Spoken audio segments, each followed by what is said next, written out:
ဒါကဆက်သားကြောက်စစ်စစ်ပေါ့နော်အစီးလိုက်အဲ့ဒီအစီးလိုက်ကိုကျွန်မကြော်တော့မယ်ဆိုရင်ပထမဆုံးကိုအစင်ပြေဒီလောက်အတုံးလေးတွေတုံးလိုက်တယ်ပေါ့နော်ကြီးကြီးကြရင်လည်းကြီးကြီးတုံးမယ်ကျွန်မကတော့အရွယ်တော်လေးတွေပဲတုံးလိုက်ပါတယ်ပြီးသွားပြီဆိုရင်သူတို့ကိုကျွန်မကရေနဲ့တရေပြုတ်လိုက်တယ်ပေါ့နော်2ရေလောက်ပြုတ်လဲရတယ်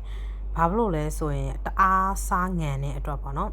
ဒီလိုအသားကြောက်လေးတွေကလေစိတ်သားကြောက်အမဲကြောက်အခုလိုဆက်သားကြောက်ကတော့ပြောရရင်တော့တော်တော်ကိုရှားတယ်ပေါ့နော်အရန်ခင်ရတဲ့မောင်လေးနဲ့ညီမလေးပေးလို့ကျမလည်းရတာပါ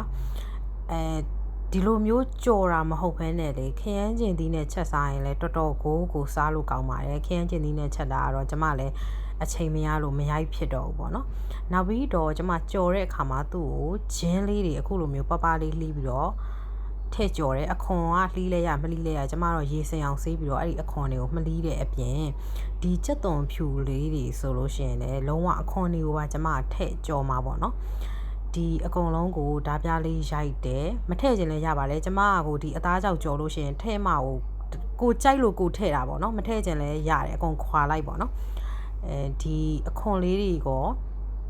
ဒီကြက်သွန်ဖြူလေးတွေရောကိုရွှေညူရောင်တန်းတဲ့အထိတခါတည်းအကုန်လုံးထည့်ပြီးကြော်မှာပါအခုဆိုရင်ရေနွေးနဲ့တရေပြုတ်ပြီးတဲ့အပြင်ရေတန့်နဲ့ထပ်ပြီးတော့ကျမတို့ဆေးလိုက်တယ်ဆေးပြီးသွားရင်6တွေ့နေတဲ့ဒဲအိုးထဲမှာစီထည့်မယ်ကျမကတော့ဒီမှာနေကြစီကိုအသုံးပြုထားရပါတော့ပြီးရင်အခုနာကကြက်သွန်ဖြူနဲ့ဂျင်းကိုထည့်ပြီးတော့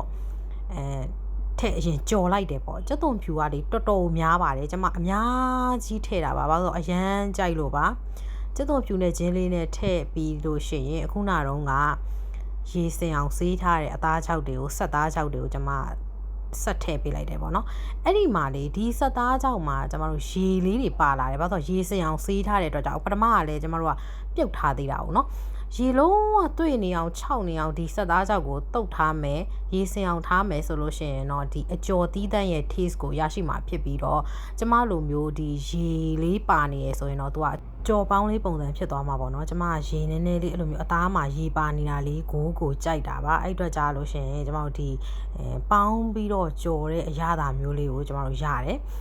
ဒီလိုအဖုံးလေးအုပ်ထားမယ်ပြီးတော့လို့ရှိရင်ပြန်ဖွင့်ကြည့်မယ်တခါပြန်နယ်မယ်ပြန်မှွေမယ်ပေါ့နော်ဒီဂျင်းနဲ့ကြက်သွန်ဖြူရဲ့အနှံ့အရာသာလည်းဒီအသားကြော်လေးတွေကိုနစ်ဝင်သွားတဲ့အတွက်ကြောင့်လေမှွေးပြီးတော့အင်မတန်ကိုစားလို့ကောင်းပါတယ်ထမင်းဖြူလေးနဲ့ပဲစားတခြားဒီတောက်တက်စားတတ်တယ်ဆိုရင်လည်းအမြီးအနေနဲ့ပဲစားပေါ့နော်တော်တော်ကိုအရသာရှိတဲ့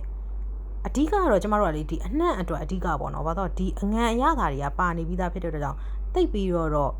ထွေလီကာလီစဉ်းစားနေကြမလို့ပေါ့နော်အဓိကတော့ဒီကြက်သွန်ဖြူနဲ့ဂျင်းနှံလေးပါတယ်ဆိုရင်ကိုတော်တော်ကိုပြည့်စုံနေပြီပေါ့နော်